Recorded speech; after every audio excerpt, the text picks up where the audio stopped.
Hello students, good morning दोस्तों।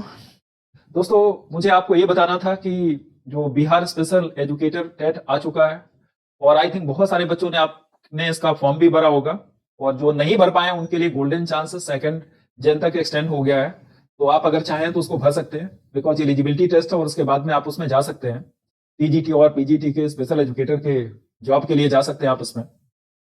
दोस्तों, ये बहुत गोल्डन चांस आपके लिए तैयारी करने का, क्योंकि अपने पास टाइम है 2 महीने का ऑलमोस्ट, कम से कम अगर मैं पकड़ के चलूं तो 2 महीने का टाइम है अपने पास में। और जैसा कि हम सब जानते हैं इसमें 2 पेपर है। फर्स्ट पेपर जो होगा वो 9th और 10th के लिए, इसमें 150 क्वेश्चंस होंगे और 150 क्वेश्चंस के लिए टाइम भी अपने पास 150 मिनट होगा। नेगेटिव मार्किंग नहीं है और टोटल आपका जो पेपर होगा वो सीबीटी होगा, मतलब कंप्यूटर बेस्ड टेस्ट होगा। तो ये अपने दिमाग में बैठा लें। 9th-10th के लिए 150 क्वेश्चंस, 150 मिनट और नेगेटिव मार्किंग नहीं होगा, सीबीटी टेस्ट होगा, कंप्यूटर बेस्ड टेस्ट होगा। सेकंड पेपर की बात करें तो सेकंड पेपर जो उसका है, सेकंड पेपर आपका किसके लिए होगा? 11th और 12th के लिए। 11th 12th के लिए, 2 क्लास के लिए जो एजुकेटर्स बनना चाहते हैं, जो इस जॉब में जाना चाहते हैं, 11th 12th को पढ़ाना चाहते हैं, इसमें भी सेम पैटर्न 150 क्वेश्चन होंगे और टाइम भी कितना होगा? 150 मिनट होगा, 150 मिनट। और ये भी कैसा? कंप्यूटर बेस्ड टेस्ट होगा। ये सबसे बड़ी इंफॉर्मेशन, यही हमको फोकस करना है। दोस्तों, अगर एलिजिबिलिटी क्राइटेरिया या पासिंग मार्क की बात करें तो आप सबको पता होगा, पेपर में आप पढ़ चुके हैं, बार ब्रीफिंग कर लेते हैं। जो जनरल उसके लिए 50% चाहिए अपने को, 50% इनके लिए मार्क्स होना चाहिए, क्वालिफाई मार्क्स आपका है। अगर बैक कास्ट के लिए जाएंगे तो 45.5% होगा, 45.5% है। अदर बैक कास्ट के लिए अगर जाते हैं, अदर बैक कास्ट के लिए जाते हैं तो 42.5% है इसका पासिंग मार्क।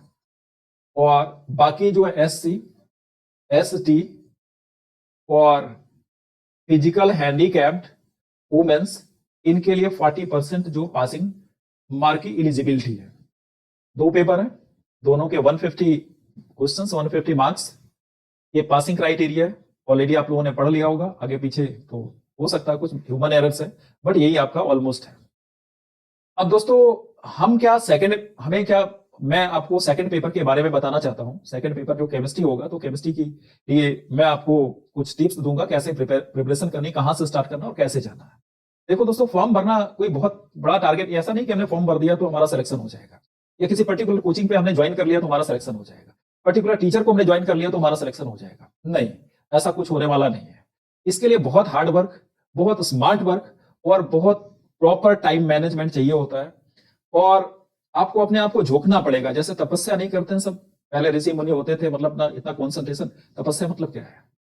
ये तपस्या का मतलब क्या? कॉन्सेंट्रेशन। इतना ज्यादा कॉन्सेंट्रेशन आपको अपना मेंटेन कर लेना है और उस कॉन्सेंट्रेशन को स्मार्ट वर्क में कन्वर्ट करना। भाई, कॉन्सेंट्रेशन ही खाली लाना नहीं है, उस कॉन्सेंट्रेशन को किस में कन्वर्ट करना है? स्मार्ट वर्क में कन्वर्ट करना है। और वो स्मार्ट वर्क हमारा जो रिजल्ट में कन्वर्ट होने के चांसेस बढ़ जाते हैं जब इस तरह से प्रॉपर टाइम मैनेजमेंट करते हैं, प्रॉपर टारगेट सेटिंग करते हैं, प्रॉपर क्वेश्चन सेटिंग करते हैं। क्वेश्चन सेटिंग मतलब क्वेश्चन सॉल्व करने की स्किल डेवलप करते हैं, तब हमारा सिलेक्शन का चांस ज्यादा से ज्यादा हो जाता है। अगर बात करें बच्चों केमिस्ट्री की, तो केमिस्ट्री में हम जानते हैं 3 पार्ट है हमारा इसमें, जो मैंने देखा। अब बच्चों देखो, बात समझो, उसमें 150 क्वेश्चन है। अगर 150 क्वेश्चन की बात करें तो 1 मिनट एक क्वेश्चन को मिल रहा है, तो क्या हम 1 मिनट पूरा का पूरा उस क्वेश्चन में लगा दें? लगा दो, कोई बात नहीं। आसान वाले में आप लगा दोगे तो टफ वाले में आपके पास टाइम नहीं बचेगा। तो ये टाइम मैनेजमेंट, ये टाइम की सेटिंग जो है हमें प्रॉपर वे में करने की। किस, जैसे फिजिकल में जाएंगे तो फिजिकल में आपका न्यूमेरिकल बेस्ड होता है, समझो बच्चों। फिजिकल होता है, न्यूमेरिकल बेस्ड होता है, उसमें टाइम ज्यादा लगता है। एक क्वेश्चन सॉल्व करने में हो सकता है 2 मिनट लग जाए, हो सकता है 3 मिनट लग जाए। और इनऑर्गेनिक के क्वेश्चन या ऑर्गेनिक के क्वेश्चन हो सकता है अपने 30 सेकंड में हो जाए। तो इस तरह से प्रॉपर हमें प्लानिंग करनी, कैसे प्लानिंग करनी वो हम डिस्कस करते हैं। इसीलिए मैंने आपके लिए क्लास, जो इंट्रोडक्शन क्लास, इसका इंडक्शन क्लास मैंने रखी है। तो आप ध्यान से इन बातों को मेरे सुने और इसको फॉलो करने की कोशिश करें, जिससे सिलेक्शन के चांस बढ़ जाए।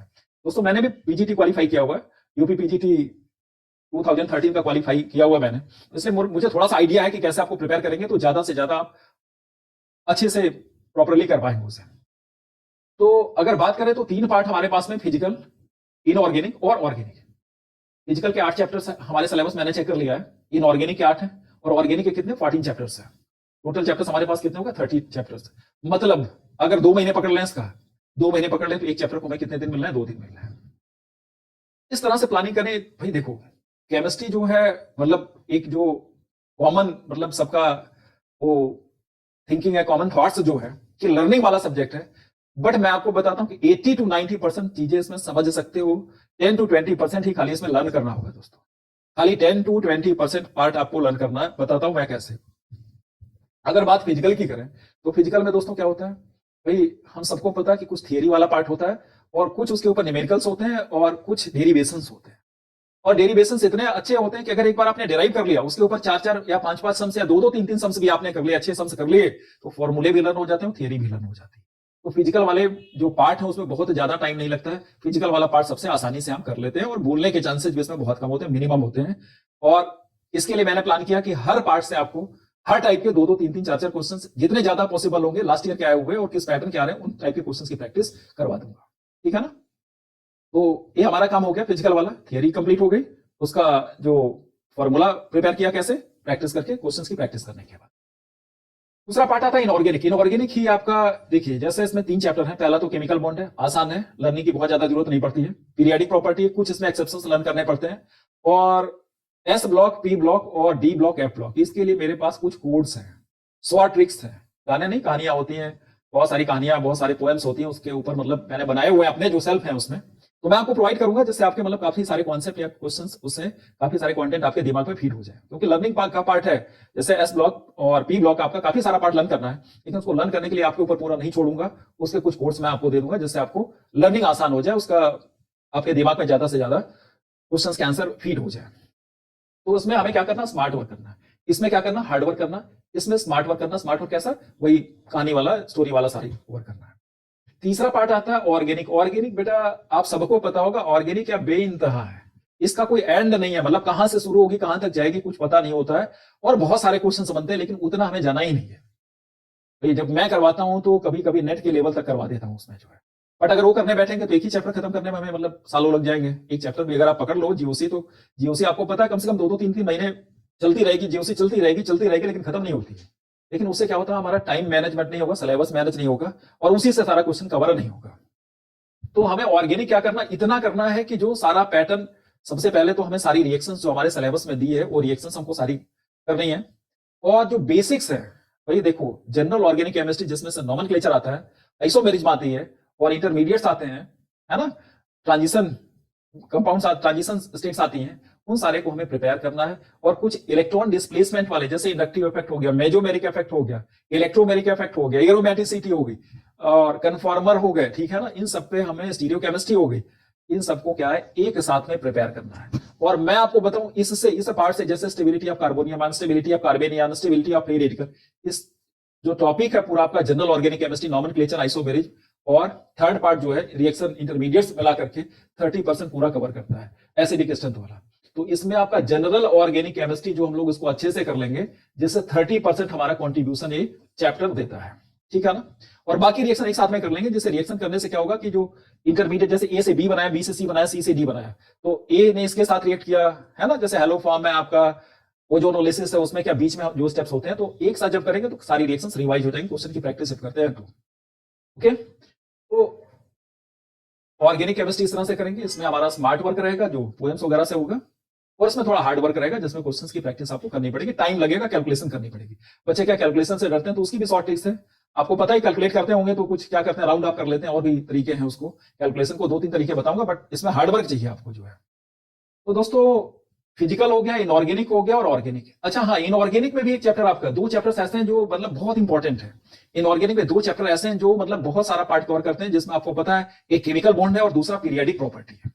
केमिकल बॉन्ड और पीरियडिक प्रॉपर्टी जो है आपके सिलेबस में है, और उसके बहुत सारे क्वेश्चंस बनते हैं। ऑलमोस्ट एस ब्लॉक और पी ब्लॉक के काफी सारे पार्ट तो यहीं से रिजॉल्व हो जाते हैं, बहुत सारे क्वेश्चंस यहीं से सॉल्व हो जाते हैं। जैसे स्ट्रक्चर वाला पार्ट हो गया, ऑर्डर बनाने का क्या, आईपी का, आयोनाइजेशन पोटेंशियल का, इलेक्ट्रॉन गेन एंथैल्पी का, या फिर एटॉमिक रेडियस, आयनिक रेडियस, ये सारे क्वेश्चंस जो होते हैं स्ट्रक्चर वाले आपके यहीं से प्रिपेयर हो जाते हैं। 2 चैप्टर से, 2 चैप्टर का नाम क्या है आप सबको अच्छे से पता, पहला केमिकल बॉन्ड हो गया या केमिकल बॉन्डिंग बोलते हो आप इसे, और दूसरा चैप्टर कौन सा हो गया, पीरियडिक प्रॉपर्टी। ये 2 चैप्टर बहुत इंपॉर्टेंट रोल प्ले करते हैं, है ना दोस्तों। और फिजिकल में भी देखिए, फिजिकल में भी 2-3 चैप्टर ऐसे हैं जो बहुत इंपॉर्टेंट रोल प्ले करते हैं, जिसमें एक पीएच वैल्यू वाला था, पीएच वैल्यू वाला याद आ रहा होगा आपको, उसमें एनसीईआरटी में बहुत डेप्थ में दिया हुआ है।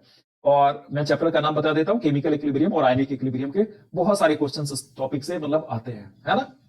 इलेक्ट्रोकेमिस्ट्री भी आती है, रेडॉक्स भी, और ज्यादातर क्वेश्चंस आपके इक्विलिब्रियम से आते हैं, है ना, 2 पार्ट में पढ़ते हैं उसे। तो दोस्तों इस तरह से हम लोग करेंगे।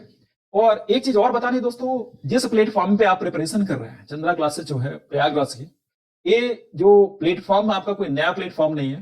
पीजीटी और टीजीटीएमएस के हायरकी है, बहुत सारे सिलेक्शंस दिए हैं इस इंस्टीट्यूट ने, इस क्लासेस ने। रीजन इसका है कि जो हमारी टीम है, हमारे टीचर्स जो हैं बहुत हार्ड वर्क करते हैं बच्चों के साथ में, और वो हार्ड वर्क इनका होता है, hard work plus smart work plus इनका जो एफर्ट्स होता है, जेन्यून एफर्ट्स जो होता है, वो मिलकर के आपके लिए बहुत ज्यादा बेनिफिशियल होता है। क्यों होता है? क्योंकि आपको जब तक आपके एग्जाम्स खत्म नहीं हो जाएंगे तब तक आपको चैन से बैठने नहीं देंगे, किसी ना किसी बहाने आपको इन्वॉल्व करते रहेंगे, आपको बोर नहीं होने देंगे, आपके क्वेश्चन सॉल्विंग स्किल्स डेवलप करते रहेंगे, क्वेश्चन सॉल्व कराते रहेंगे।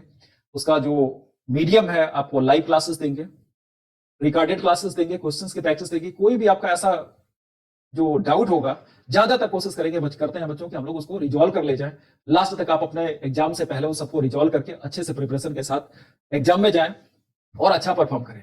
यही वजह है, यही डेडिकेशन है, बहुत हार्ड वर्क करते हैं हमारे टीचर्स जो है, हमारी टीम में। इसी वजह से जो है अच्छा रिजल्ट दे पाते हैं और आप लोगों की बेस्ट जो सर्विस हम लोग प्रोवाइड कर पाते हैं।